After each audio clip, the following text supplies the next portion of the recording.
Happy Monday, Liberty Kitty Cats. And before we get into today's flagship Lions of Liberty podcast, I've got to tell you about another podcast you should be listening to, and that is The Brian Nichols Show. Brian Nichols is a great guy. I've been on his show. He's been on this show. And who is this show for, you may ask? Well, this is for folks who are tired of partisan politics, people who are having trouble finding objective news without the media narrative, for those of you looking to take the next step and truly learn how to sell liberty from an expert sales professional. Brian has had so many amazing guests over the years. He's had Justin Amash, who of course has been on this program, Thomas Massey, who I have not had on. I'll have to remedy that soon. He's also had great Liberty names like Matt Kibbe, Jason Stapleton, Larry Sharp, and of course, yours truly, Marc Claire has been on that program as well.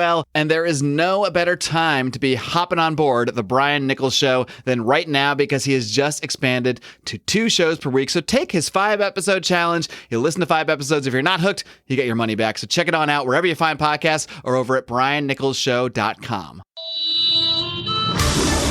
Welcome to the Lions of Liberty podcast. Here's your host, your guide, your shining beacon of liberty, Marc Claire.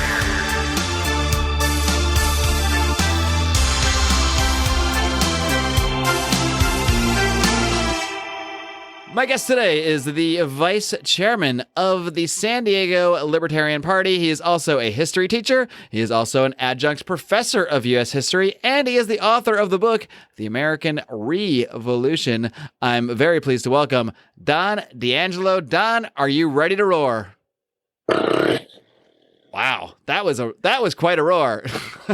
Thank you. I credit Mel Blanc for that. He taught me how to do that. Did he personally teach you? Did you know about Mel Blanc? No, he did this thing on TV where he's like, "Hey kids, you want to learn how to," It sounded like a lion that maybe also swallowed a frog.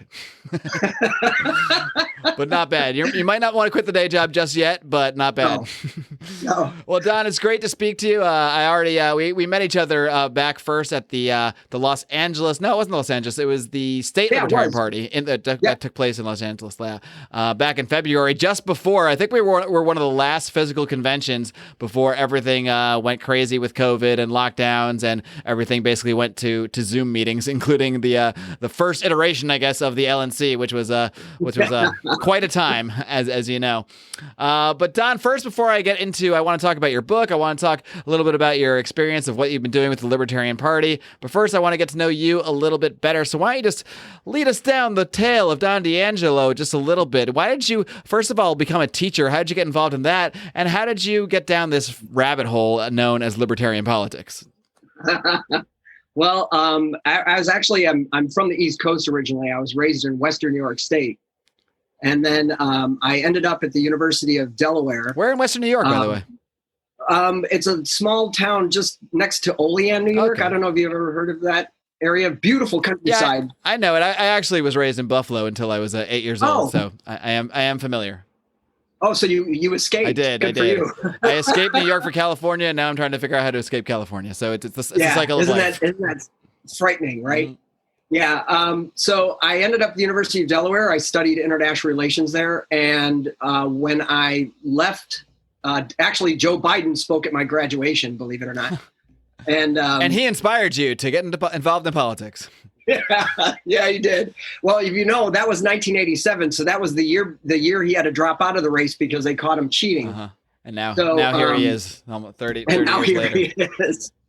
And I ended up in Connecticut teaching high school because I thought it would be a good transition thing. Don, I feel like our lives are parallel. Now I got to ask where in Connecticut, because that's where I went to high school as well. Oh, I was in Stamford, Connecticut. Okay. I was at Stamford Catholic High School for a couple of years. And then I ended up with Chase Manhattan Bank. I ended up going into corporate America. And that's how I got to San Diego. I was working in La Jolla, and then I got my first master's degree there in international relations at University of San Diego, and then got laid off from corporate America, so I decided to go back to teaching, and went back into the classroom in 1996 here in San Diego, teaching AP U.S. History. And then I was named a senior fellow of the James Madison Fellowship Foundation in 2007 and got a second master's degree in history. And that's where the rabbit hole started. The James Madison Foundation takes their scholars, they choose 60 around the country every year. and they take you to Washington, D.C. for the summer. You go to Georgetown University, and they bring 5 leading scholars around the country to come and teach you. Over 4 weeks, you read 11 books and write 4 research papers and discuss the Constitution. And that was the first time I read the anti-federalist papers.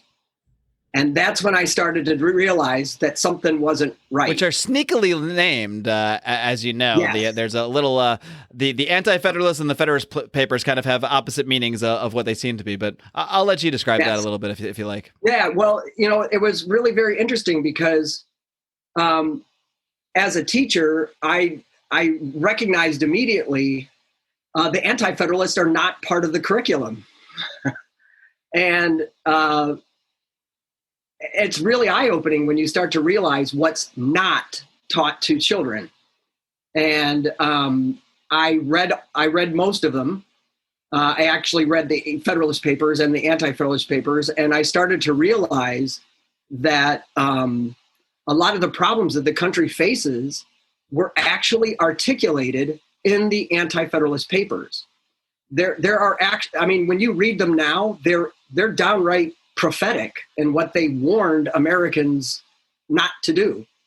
And so I kind of came out of that experience very changed, and I started looking for an alternative. I was a registered nonpartisan from the age of 18 until I was 29. And the only reason why I registered as a Republican is quite literally, I had moved to California. I didn't know anyone. And I heard a speech by Bill Clinton, who was running for president. And I said, oh, no, that's not that. No. And so I registered as a Republican because I wanted to give George H.W. Bush support in the primaries. He was being challenged, even though he was the sitting president, by James Buchanan and some other wackos in the Republican Party. I think James came a little bit earlier. Pat Buchanan, and it was like, so I joined the Republicans so that I could vote for him in the primaries, and so I just stayed there. But when George W. Bush decided to go into Iraq, I couldn't get I couldn't get my philosophy connected with the Republican message anymore. I was just, I know exactly what you mean. Yeah. My breaking point was around a similar point where when I started to come into the ideas, I actually started learning them from Ron Paul around the time that George Bush was president. But what struck me about what Ron Paul was talking about is that he spent most of his time, even though he was a Republican, criticizing George Bush, criticizing all the actions he was taking overseas and at home. And that's what really made me realize, okay, there's something wrong with this left-right paradigm where most of the time they never criticize each other. But for some reason, this guy he's always going after the Republicans. He's always going after his own party. And that made me look at things a little bit differently and, go down a similar rabbit hole that you went down. Well, oh yeah, absolutely. Look, when Newt Gingrich led his revolution in 1994 and had the contract with America, I was on board with pretty much everything in there. Balancing budgets and cutting taxes and lowering government regulation. Those were all things that I had, I was like, yeah, let's do some of that. And the reality was when Bill Clinton left office, it all stopped. And it seems like the contract with America was actually a contract on Bill Clinton. And, once he was gone, the Republicans seemed to have lost their tether, you know what I mean? And, I just, that invasion of Iraq was just the last straw for me. I couldn't reconcile it with what I knew to be good sound. My original field was international relations. I was, studying my first master's degree because at the time I was thinking about being a global risk management advisor for Chase Manhattan Bank. And so everything about it just didn't make any sense. And I just thought, no, this is when America starts to become an empire for real. And this is not what our founding fathers intended for us. And it's got to stop. Going back into that history and going back to the Anti-Federalist Papers, what were the concerns of some of the founders who wrote the Anti-Federalist Papers? What were they concerned about when it came primarily to the formation of the Constitution and the federal government? Yeah. So, I think it's always important. It's actually one of the first parts of the book I write because again, these aren't things that are talked about in history class. And the fact of the matter is, the moment the Constitutional Convention decided they had to scrap the Articles of Confederation and literally create a new government out of nothing, there were members of the Founding Fathers who said, hold on, we do not have a mandate from the people to do this. We do not have permission of the sovereign, right, to recreate this government. And so when they lost that vote, some people like Patrick Henry, for instance, left. He was like, I want nothing to do with this, but others were basically trying to articulate to the convention and then later through these articles that the more you centralize authority, the more you are asking for tyranny.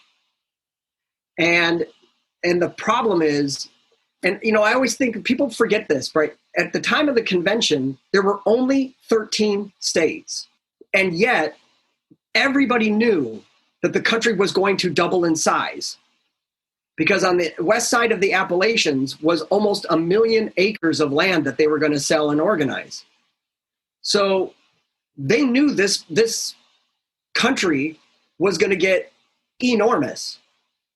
And so the anti-federalists were there to be like, look, you don't want a centralized authority that's going to be quite literally physically distant from you, because you will lose your ability to hold them accountable, because even your representatives that you send there will, in a sense, kind of like go native and start articulating the demands within that centralized authority rather than really voicing the needs of their constituents.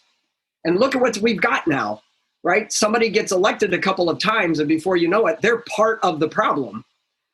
And that's why you have so many people demanding on term limits on Congress, because they just feel like they elect somebody, they go there for, 2 to 4 years, and before you know it, they're just a fundraising, pro-government shill. And, and the other part was, and this is actually pretty interesting, there's an article by Brutus. So they both wrote under pseudonyms. And this one was under the pseudonym of Brutus. And in his, I believe it's his Article 8, he talks about how, the necessary and proper clause, which is at the end of Article 1, Section 8. So, that article lists all the powers that only the federal government can do. And there's about 18 clauses there. And at the bottom of it, it says, well, to do these things, the federal government should have all necessary and proper power to execute those responsibilities. The Anti-Federalists said that clause is going to allow the government to expand its authority, and it will get so large that it will run out of money. And what they're going to do is they're going to start borrowing. And there's a phrase in there where he says, they shall increase the debt to a level that will render it unsinkable, meaning you won't be able to pay it off. Sounds fairly prophetic, considering that we are rapidly approaching 30 trillion in debt, especially after the latest rounds of stimulus and coronavirus package, and more that we know is going to come in the coming months. There's no doubt they're going to do this again. Before you know it, we're going to be at 30 trillion. And if you break it down, we're already at the point where it's essentially unsinkable, as you might say. Well, and you've got a Democratic Party that's promising a Green New Deal. That's probably another 10 trillion. And some in the Democratic Party are talking about slave reparations, which is billed at 14 trillion. At some point, you become Greece because your monthly interest payments are actually greater than your revenue. And then what do? Right now, there are countries big enough to bail out Greece. Who's big enough to bail us out? Right. China? Just keep printing that money, I guess, right? That should work out. That's exactly it's worked right. out so far, sort of. That's right. And so we now have this modern monetary theory going on, and both parties are buying into it, as far as I can see. Trump's arguing, if you listen to what he says, what he's saying is interest rates are so low that our economic growth will be greater than greater than the interest we'll have to pay on this debt. Well, that's horrible thinking, right? And then you have the Democrats who are like, well, you could just continue to print money because the value of the economy will be great enough that you can justify printing more cash. What happened? I mean, even the father of the debt, right? Alexander Hamilton is rolling in his grave over what we're doing with debt. I've actually had liberal friends of mine tell me, well, Alexander Hamilton, he's one of the greatest, founding fathers and framers of the Constitution. And he gave us this idea of bonds. He said it would be a blessing to the nation. And I'm like, yeah, because then he knew he had 1 million acres that he was going to sell. He knew he had 1 million acres of pristine, beautiful farmland that he was going to sell in the open market and literally surrender that debt. So he didn't think he was just going to print money and go on some wild tirade. Sure. He knew that there was a purpose. There was equity behind his debt. He knew it was backed by something, whether or not we can debate all day long, whether or not the acquisition of that land was just or what have you. Probably wasn't, but it was based on something that was physical and something that was real, as opposed to now where they just create it and create it and create it. Right. And, and then, when we borrowed again to buy the Louisiana territory, that was almost 2 million acres of land. You know what I mean? So every time the country took on debt, it did it with this understanding that there was, like you said, there was equity. There was something tangible backing it up. We're not doing that now. We're borrowing money for things. This is now a credit card that we're running around and buying crap for each other.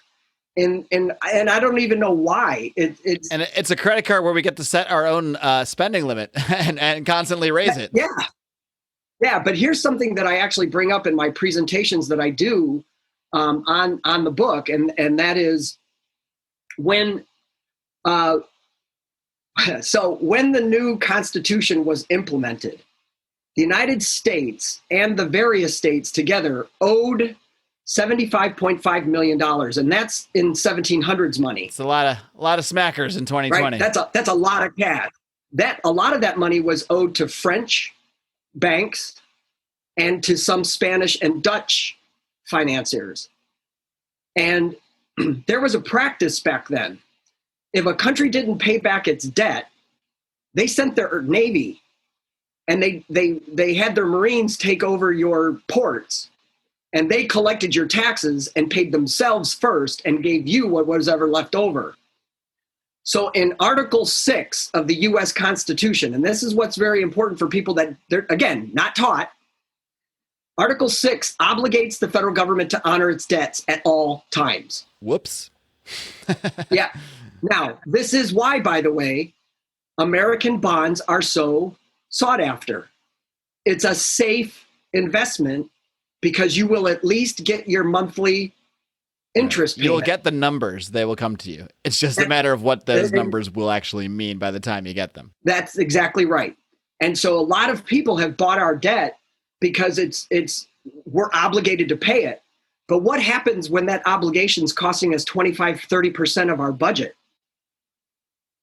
People out there complaining right now that there's not enough social services coming out of the government. What do you think is going to happen to those social services when 30% of your money is simply going to keep the creditors at bay? You're really in trouble. And I mean, what is Social Security going to look like to people when 30 years from now, when the currency has been devalued so much, but they're still getting that same exact number payment, just like the bonds that they were scheduled to get anyway. And it's going to buy them 2 loaves of bread if they're lucky. Exactly right. And so what happens is we are actually mortgaging our future in the hopes of creating just a slightly more comfortable present. And that is the absolute opposite attitude of the founding fathers and the framers of the Constitution. They were meticulously concerned that what they did had future implications for people that they had no idea because they weren't even born yet. They envisioned a nation of, they called it an empire of republics, plural. And that was because even Federalists like Madison at the time, Madison wrote that he believed that you couldn't have a republic much larger than New York or Massachusetts. Why? Because if it gets too big, it's going to collapse because history told him large republics fail. And so you have to keep them small and keep them empowered. And that's why you have this balance in the Constitution, of the original Constitution. I want to go back to talking about the formation of that original Constitution. This is something that it's been revered for so long, especially by Republicans, constitutional conservatives.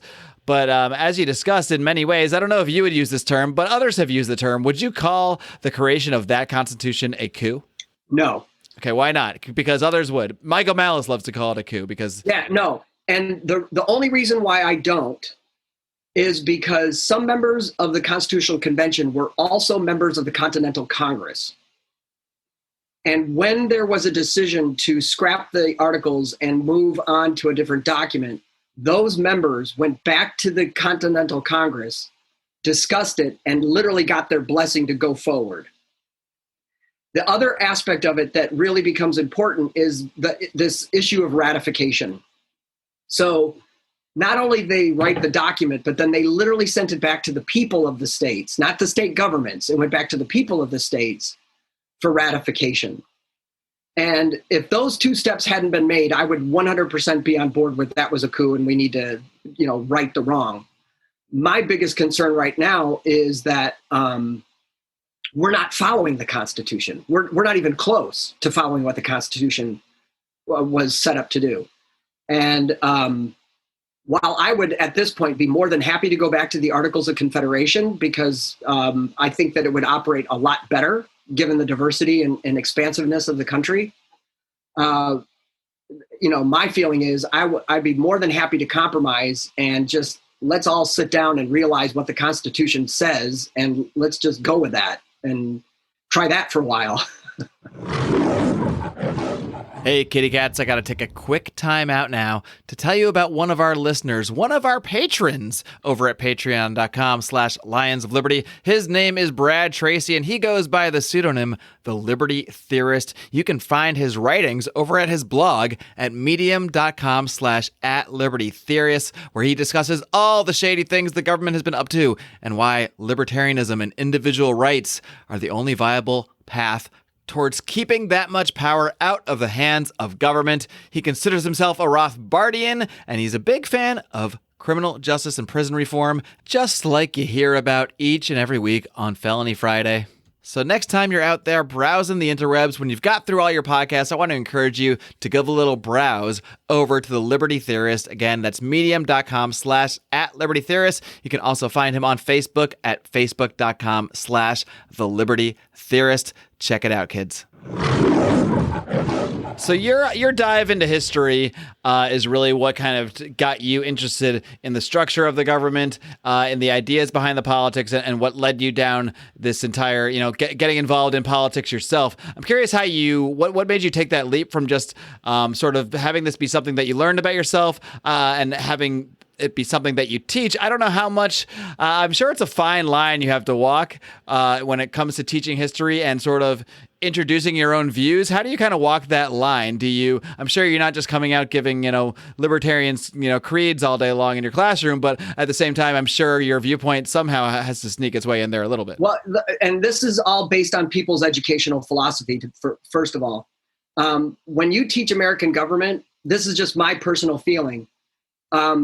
At some point, you're going to reveal your point of view. And what you have to do constantly is remind students that all points of view are valid as long as there's logic behind them. That's the key, as long as there's logic behind them, because right. There often is not. There's some that aren't. But, so here's how this works. And this is what I've been encouraging other teachers, particularly in the social sciences. Virtually all of the textbooks in the social science field are written by Marxists. That's just a fact, because they're coming out of the universities of this country, and virtually all of them are Marxists. And the ones who aren't Marxists aren't getting published. So you are, in a sense, handing your children Marxist dogma. And paying a lot, and ironically paying a hefty quote unquote That's market right. rate to do so. And so what I always tell my students is, that's what this book is. This book comes from a Marxist worldview. Here's what that means. And when I talk, I'm going to give the opposing view to that, which I call the Enlightenment worldview. And I go over what that means. And then I tell students, I go, your obligation as a student of history is to sort through all of those facts, apply that worldview to the facts, and determine which one of those speaks best for you. So your approach is not, this is what I believe and therefore you should believe it. It is, here is this point of view. Here's how this side is presenting it. Now here's my point of view. And I'm telling you it's my point of view. I'm not just pretending it's the truth and the facts, although I'm sure you hope that they come to similar conclusions, but that's the whole point. You want them to come to those conclusions, not just say, my teacher, Mr. D'Angelo said this, so therefore that's the way it is. And I have a large number of kids who walk away who are, pretty much Marxists, and we're still friends. I mean, I have hundreds of former students who are friends on Facebook, and many of them don't agree with me at all. But I'd like to think that because of the way I handled the classroom, that they have grown to understand that people can have varying opinions and still be cordial and loving of each other and appreciate each other and not, come to blows over it. And now I have a real blessing, right? I teach at a Catholic institution, so I don't have to follow the California curriculum. Ah, well, that's a big one. That probably helps you out a lot. That's right. It really does, because I don't have to worry about a state supervisor or a department chair that's going to come in and say, no, you're not following the prescribed curriculum. And the thing was, when I was teaching AP US History, this is actually pretty funny. I taught AP US History for 20 years. The national pass rate was somewhere between 55 and 60%. And mine was between 90 and 100%. And I would go to these conferences, and these poor teachers, these public school teachers, would be out there following the curriculum to the letter, right? And just hammering all of these quasi-Marxist perspectives on history. And I just didn't do it. It was just, to me, it was a waste of time. I simply taught my kids to think critically and write well. And guess what? They outscored the national average by just huge numbers. Why am I not surprised? And why, right? Think, be a good thinker, be deep in your literacy, and articulate yourself properly. That's what we should be doing for kids in education, not indoctrinating them, not trying to make them into mini-me's, but to simply say to them, look, there are more than one worldviews out there, and it's your job to be as educated as you can and to make an educated choice, and then be consistent in that choice, right? And your approach to education and teaching in general is so different than I think what most of us, and I say most of us because I've encountered a couple great teachers who were amazing. So I don't want to act like there aren't great teachers out there who do teach people to think critically. You're obviously one of them. They're out there, but they're the exceptions in the system. The system doesn't necessarily seem to encourage that type of teaching. The system seems to encourage, indoctrinate, send the information into their brains, make sure they send it back out in the same way you sent it in, and now you have a good student. Whereas really, none of that, it sets people up to be successful in life. It sets people up to be widget makers, widget buyers, etc., not critical thinkers, not people who innovate, not people who take care of themselves and can think outside the box. That's right. And so, for instance, I have a theory on this, which is one of the reasons why I've supported so much the Jo Jorgensen campaign, because she wants to get rid of the Federal Department of Education. So starting with George W. Bush with his No Child Left Behind, and then Obama with his all high school graduates must be college ready. These are preposterous goals. And so what happens is you create this expectation that every single child, every child in America that turns 18 is ready to go to college. Well, now all your policies in education have to back that up. So guess what? I'm telling you right now, statistically, and this is statistically no matter who you're teaching and what the makeup of your classroom is, statistically, 50% of your kids are C's. So inherently, there's going to be about 10% who just aren't going to be ready. So in order to satisfy that goal and not be seen as a quote unquote bad teacher, you pass kids by lowering expectations, by making things mechanical, check off the box, go through here. For the teacher, it's easy. Did you teach XYZ PDQ? Yes, I did. Check. Did said student pass this class? Yes, they did. Check. Right? And now guess what you have? You have colleges and universities that are doing remediation courses for their freshmen because they're allowing freshmen into the schools who literally cannot read and write at a college level and borrowing money to do it. It's horrible. That's bonkers. Well, and by the way, it plays really well into the psychology of so many parents today. My child is special. My child is wonderful. I have to worry about my child's feelings. I don't want them to feel rejected or struggle. I don't want them to, feel consequences of bad choices. Everything's supposed to be wonderful, warm and fuzzy and bubblegum. And it's like, what are you preparing these children for?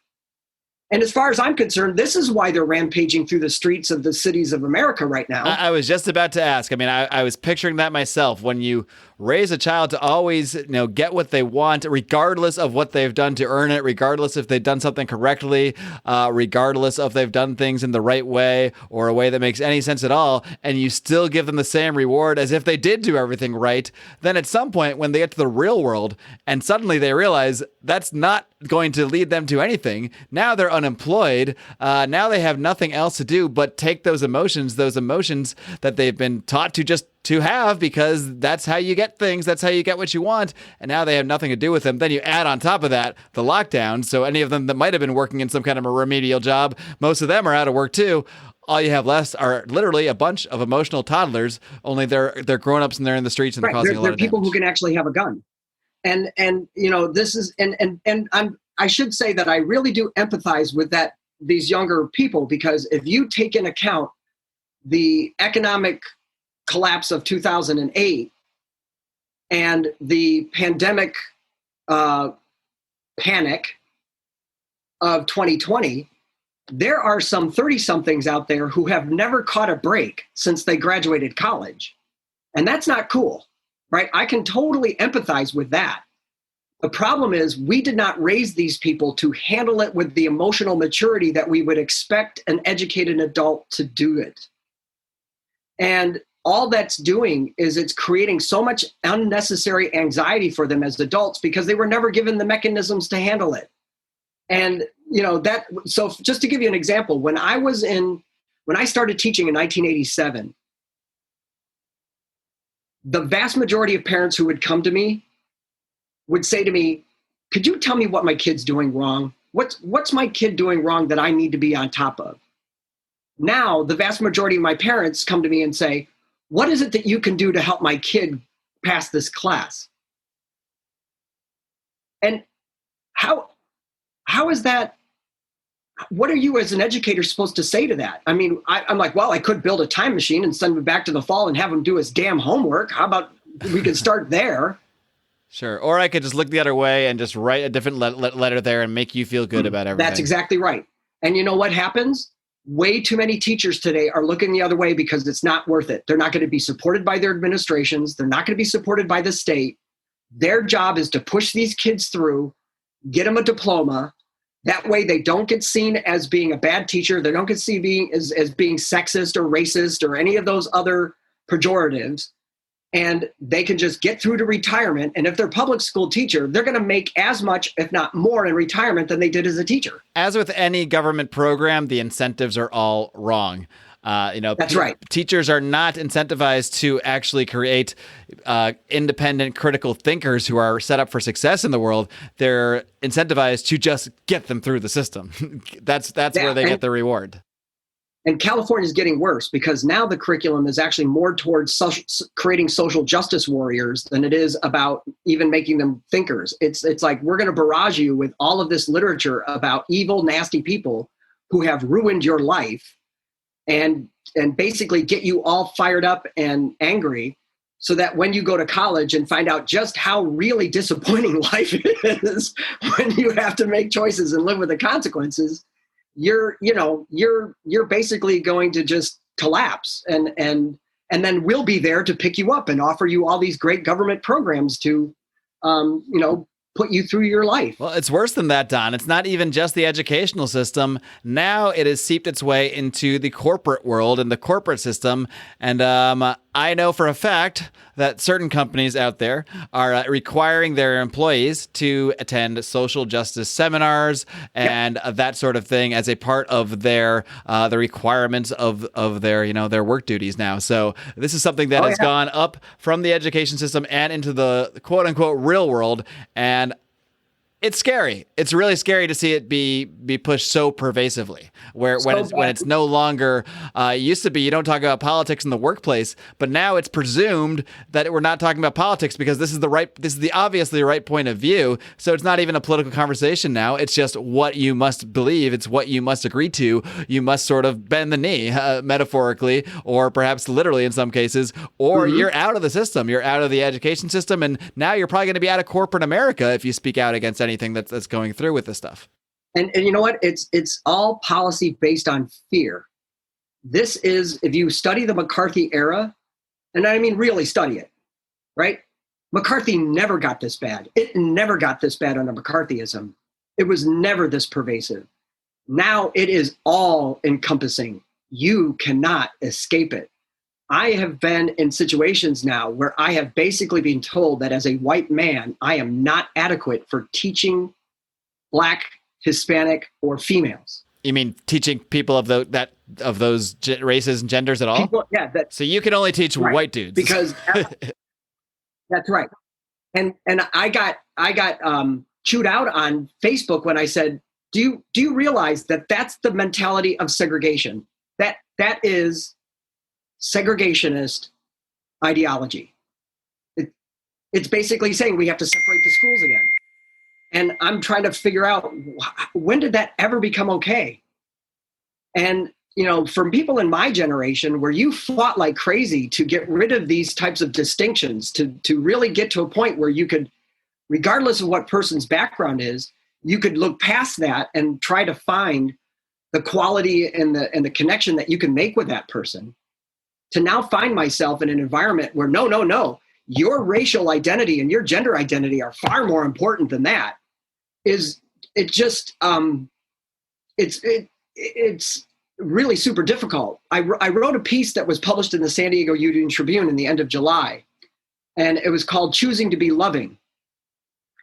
And it's because I started to realize that I was going to let myself become a very hateful person if I just allowed all of this to just engross me. And instead, I tried to turn my attention to all the things about my life that I really love. And I try to just put my focus there and realize that I can still love someone who doesn't want to love me, right? I can still love someone who's literally out there trying to destroy my career because they think that as a white man, I'm inherently a bad person after 28 years of teaching and multiple awards, including the Urban League, which is a Black, civil rights organization. But none of that matters now. And, that's hard for somebody that's committed so long to teaching kids. And, and by the way, as a Catholic school teacher, I make anywhere from 5 to 20% below a public school teacher. And I wanted to teach in this environment, because I'm a Christian, but also because I knew I would have that flexibility that I wouldn't have in a public school to teach what I want.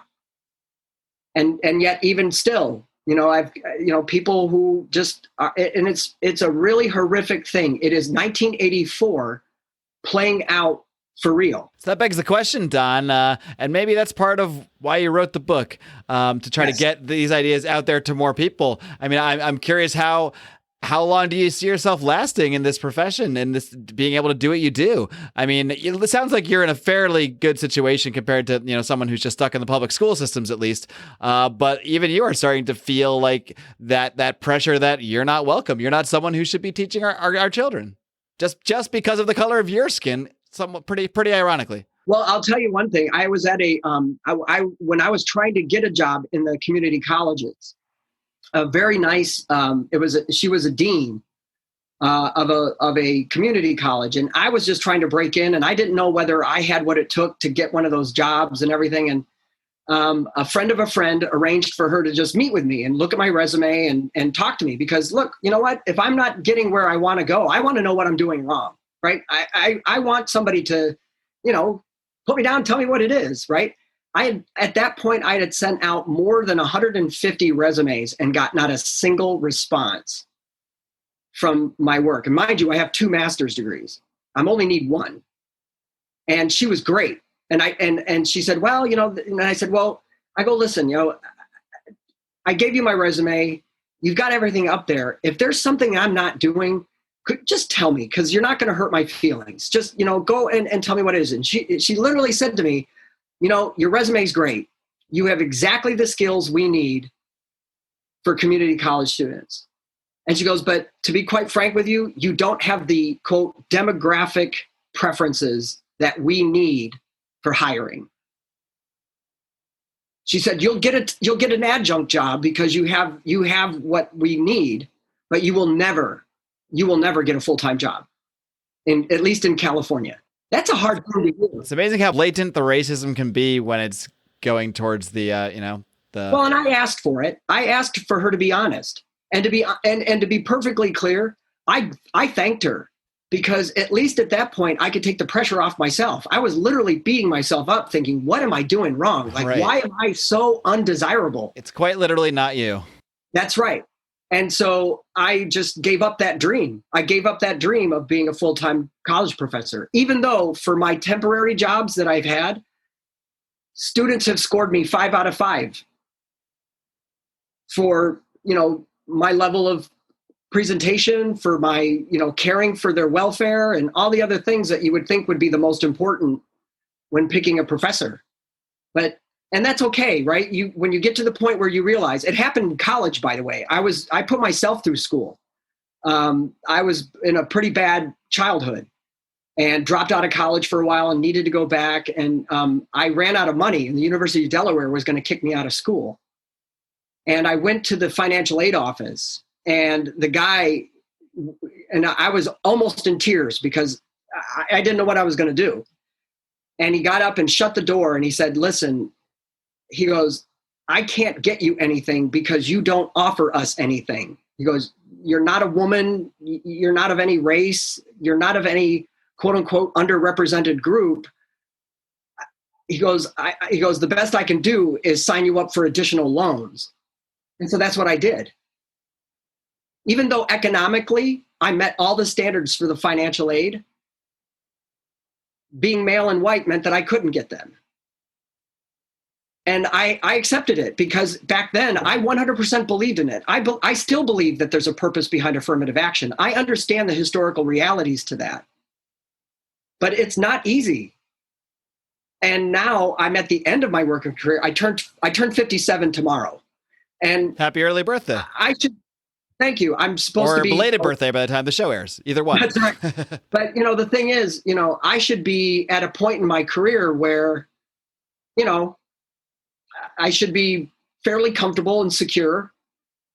This summer, I had to come to the realization that just one word or one wrong thing could get me fired. Might be this podcast interview. That's right. And so I'm actually on a partial sabbatical this year. I'm taking a part-time. I'm helping out with a campaign. I was talking to you before we recorded that I'm hosting an event that Spike Cohen's going to come and speak at on the 29th of August in San Diego.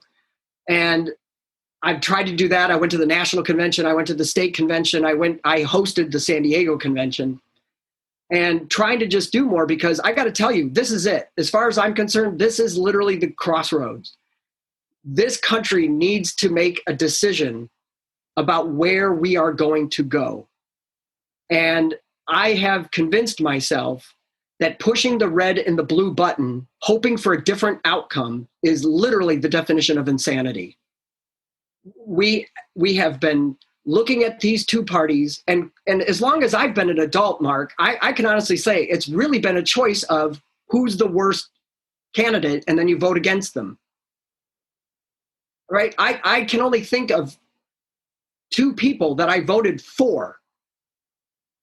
And that was Ronald Reagan, because at the time he was running against Walter Mondale, who was about as exciting as, toothpaste. And the other one was George H.W. Bush in 1992, because I just felt that he had done such a great job at the Cold War that he deserved a second chance. But ever since then, I've been voting against someone instead of for someone. And that I can't do that. And so starting with Bob Barr, I voted Libertarian because I don't want to vote against something. I want to vote my aspiration rather than my desperation. What a way to start with Bob Barr, though. Yeah, right? You might have realized later, maybe I did vote for the same thing again, just with a different letter this time. But your intentions were good. That's right. And because look, I talk about this in the text of the book. Third parties have played a very integral role historically to reforming the American political system. Tonight on August 20th, Joe Biden's giving his acceptance speech, and he's going to lay out the quote unquote progressive agenda for America. Well, guess what? Every single one of those items was on the Populist Party platform in 1892, all of it. So there's not an original idea in the entire Democratic Party platform. They literally took it from a third party. The Republicans were actually started by two third parties, the Free Soil Party and the Liberty Party, anti-slave parties that started because neither the Democrats nor the Whigs would address slavery. And they wanted to force it to happen. And they joined with the Northern Whigs when the Whigs broke up and formed the Republican Party. So pretty much all of the major reforms that have happened politically came from third parties. So the premise here is, until enough Americans demonstrate their willingness to abandon the two parties, they are going to continue to take the voters for granted. And they're going to abuse their trust because they assume they will always get it. So until people literally, and I mean millions, it's got to be millions and millions of Americans who go out there, right? Joe Jorgensen getting 20% of the vote. I realize a lot of libertarians go, oh, that's awful. Why? Blah, blah, blah. But if she got 20% of the vote this year, it won't matter who wins. They're going to have to look over their shoulder and pay attention to what we're talking about. Well, 20% would be massive. That would be huge. Right? Do you think that's actually possible? I think it's possible if she gets on the debate stage. I'm going to play the role of skeptic on that one. Yeah, if she gets on the debate stage, I think it's possible because there's that many disgruntled voters. And that's the biggest if, and it's almost a certainty she will not, because as you know, the Republican and Democratic parties they collectively control who gets in those debates. So the idea that they would allow her in is almost preposterous. But I'm with you. I'd love to see it. Yeah, and you know what's going to happen? I think that what I think really could happen is that they get canceled altogether. Because the Democrats seem to be it seems that way, hinting at it, and the media seem to be supporting that idea. And they do not want Joe Biden up there on a debate stage. No, especially I'm sure Trump would love to debate, but I don't think they have any interest in putting Biden up there against him. Biden is not good off the cuff. He will literally say something wrong. He's not good on the cuff. No. Doesn't matter what side of the cuff he's on. I mean, he'll be a disaster either way. I mean, say what we will about Trump. He can act and talk on the fly. Right. No problem. And I'm not a fan of Donald Trump because having grown up in New York, and I actually lived in New York City twice. And so I grew up knowing Donald Trump, and I was never impressed with him as a person. So, but the one thing that is so unbelievable is this, what it can only be explained as a Trump phobia that has gone into this hysterical mode, as if these Democrats in the media never knew who Donald Trump was. And all of a sudden they're just finding out, in the last 4 years, that he's an ass. And it's like, they don't understand that that's what those people voted for. They wanted a jerk to come in and destroy things. And, you know, it's not how I would want to do it, and they just keep trying to convince these people, no, you don't understand. Trump's a jerk. Don't you understand Trump's a jerk? And people are like going, yeah, he is. Yeah, exposing Donald Trump's personality as if it's some kind of expose is the most hilarious thing to me, as if people didn't know who this guy was, as if he hasn't been in the public eye for 30 years, as if they didn't know he was going to be saying absurd things and attacking people. They knew that. That's why they voted for him. Here's the truth. My mother has voted Democrat her entire life. We used to get in these little fights because I'd say, hey, Mom, who are you voting for? And she'd say, well, who has a D after their name? And I'd be like, no, you can't, right? We get in these little fights. So in 2016, she left the presidential one blank because she hated Hillary Clinton, but she didn't like Donald Trump.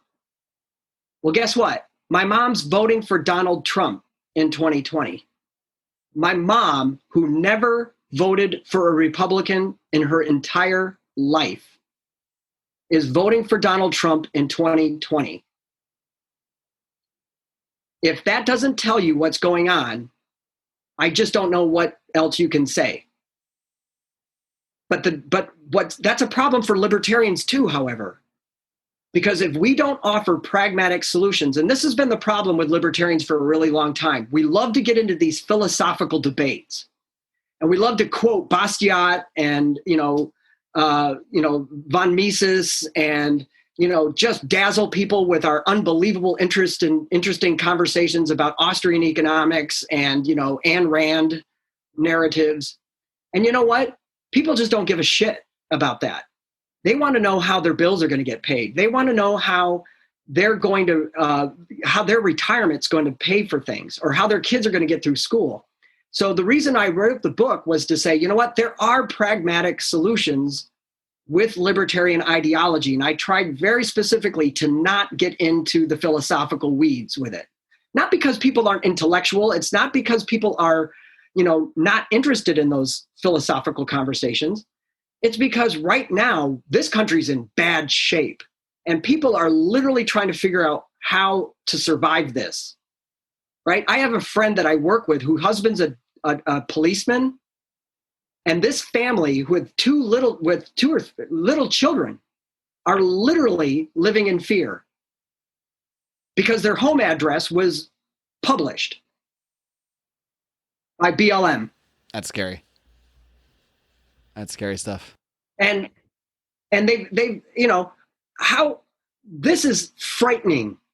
And if we don't offer America a really practical option, then I'm really afraid that we're close to, civil war in the United States. And that's why a lot of people, myself perhaps included, are considering hightailing it out of here. But we'll see. I have three options. I have three scenarios I'm working on. And that's one of them, huh? The first one is to try to get people to understand that there is an option. We don't have to give up. This country's a beautiful place. And if the federal government just gave up a lot of its power and allowed local communities to govern themselves, well, then people would feel more satisfaction and they wouldn't have to go out into the streets, right? They would feel more ownership, right? They would have more status and agency in their own government, in their own country. We offer that. Right? I personally don't care if San Francisco County wants to run like a socialist commune. I really don't care, as long as they pay for it and the people vote for it. But everybody should have the option to live in the system that they feel meets their need of life, liberty, and property. Well, Don, it's been awesome having you on and having you, shoot the shit, I guess, on some of this stuff, on some of the aspects of history that people might not be really familiar with. And, it's really interesting to hear the firsthand account, of an actual teacher that's seeing this stuff happen in real time. I do want to make sure you plug the book a little more before you go. Yeah. So let people know what exactly they're going to take from this book, The American Re-Volution. And of course, feel free to plug away for anybody that might be listening in the San Diego or San Diego adjacent area, how they can reach out to you and get more involved in the Libertarian Party down there. No, thank you very much. So the book is called The American Re-Volution. It's R-E capitalized volution, because instead of having an actual revolution, we just need to go back to the principles that were in the original one, and it will heal a lot of problems. And it's available on barnesandnoblepress.com. And you actually have to type you have to type it exactly that way with the capital R and E, and then have my name, Don D'Angelo, afterwards. Otherwise, you'll get all these books on the American Revolution that are written by Marxists. And so, and then I wrote, so the book is really going through, there's an introduction that goes through some of the history. And then I pull out a couple of examples. So Social Security, how to fix that, how to fix America's immigration policy, environmental policy, and things like that. And I'll admit I self-published because I've been working on it for over 5 years. And the hostilities in 2019 just really made me say, okay, I got to put this out there, because I've got to try. And so it's a small book because I wanted it to be a quick read. And it doesn't answer all the questions, but it's just to say, hey, listen, there's a different voice, there's a different option, and here's some ideas that you could do pretty easily to change things in a very big way. And so, I want that to go out there and just offer people an option. And then if people wanted to get a hold of me, they can contact me at vicechair@sdlp.org, especially if you're in the San Diego area. We really want people to get involved here. And I've been an officer for about 4 years now. So, we've really been trying to expand our presence. There are over 19,000 registered libertarians in San Diego County, but only 100 of them are dues-paying members of the party. And that really limits what we can do to get more awareness and more publicity and get more attention paid to us. And so we have an event coming up on the 29th of August. Spike Cohen will be here to give a speech. Hopefully we'll have some other speakers there as well. And so, get in touch and let's find out what we can do. I want to try. And I'm actually a very hopeful person. I believe actually that young people are really looking for an answer, and they don't want to be frustrated, and they don't want to be hateful and mean. But they're being pressed on all sides. And right now, the only people offering them an active voice are the wrong people, right? The Marxists are out there, prepared, ready, financed, able to do things. We need to get financed and offer an alternative to that. All right, Don D'Angelo again. The book is The American Re-Volution. And if you're anywhere near San Diego, even if you're around here in LA, be sure to connect with Don and check out, even if you're not, in San Diego, want to be a member of that party, you can still roll down and, attend some of their events and meet people. It's always good to connect with other libertarians in real life. As fun as it is to podcast and talk over Zoom, meeting people in real life and really connecting with them on the ground, as I've been able to do thanks to this podcast by attending the LNC, by attending PorcFest, by attending events where you actually get to realize that these people are real human beings. They're not just bots on the internet. So, Don, it was a pleasure meeting you in real life and a pleasure interviewing you here today. So I wish you the best of the luck with the book and the best of luck with everything you got going on down there in San Diego. Thanks so much, Mark. It's great to see you again. Thanks, Don. Keep up the great work. Keep on roaring. Peace. All right, kitty cats, I hope you enjoyed my conversation today with Don D'Angelo. It is always great connecting with libertarians in real life, like I was able to do in meeting Don back in February at the Libertarian Party of California State Convention. What a different world it was back in February, by the way. I mean, man, it's just thinking about back then and now is mind-blowing, but it was great to connect with Don, and thanks to the Lions of Liberty Pride, thanks to our supporters on Patreon, we are able to go to events, at least when it's normal times, at least pre-corona, and we are certainly hoping to do so again in 2021, barring world events and what have you, but we're hoping to hit up some events that we weren't able to hit up this past year. So of course you can find more about how to support us on Patreon at patreon.com/Lions of Liberty. Join that pride, get access to all sorts of exclusive bonus content. Next week we'll be doing a live stream of our Nittany level show. That's right, one of our $50 per month supporters gets to take over the show. We're going to be reviewing a little movie called The Conspiracy from a few years years ago. And then we'll be doing a live Conspiracy Corner for our Pride only for the Patreon. So it's very important to join up and get access to all these live streams, all this behind the scenes stuff that we got going on, because we make sure to provide plenty of bonus content for all of our patrons. Not only that, but all patrons get a 20% discount at the Lions of Liberty store, and we have a killer new shirt over there right now. It is the Taxation is Death t-shirt, so you can share with your friends and family just what the results of the taxation, the money that they are paying to the government every single year goes to, and that is raining death and destruction upon the world. So be sure to head over to lionsofliberty.store to check that puppy out, and if you join that Pride, you will get 20% off your order. Friends, don't forget, it's not just me here on Lions of Liberty on the flagship show every single Monday, where I bring you interviews with libertarians like Don D'Angelo today, sometimes movie reviews like we're doing next week, roundtables. It all happens here on the flagship before you hop over to Brian McWilliams every single Wednesday with his weekly shot of comedy, culture, and liberty on Electric Liberty Land, while Odie, John Odermatt, wraps things up every single Friday with his always hard-hitting and always inspiring look at the broken criminal justice system on Felony Friday. You get all three podcasts for the price of one, my friends. That price is free. All you got to do is smash that subscribe button on Apple Podcasts, on Stitcher, on Spotify, wherever it is you listen to the show. And don't forget to leave us a 5-star rating and a great review while you're over there. And drop us a question, by the way, too, because we are going to be sporadically diving into those reviews, looking for questions from our listeners and answering them on a public show at some point. We did one about a month or two ago, and we'll probably be doing another one again pretty soon. And if that's not enough, if you just can't get enough of the Lions of Liberty here on the Lions of Liberty podcast, you can find us on some of our other projects. You can listen to myself and Remzo W. Martinez every single Wednesday on the Second Print Comics podcast, where we take a weekly look at the comic book stories, characters, events, and everything that have turned into the movies and TV shows that you love today.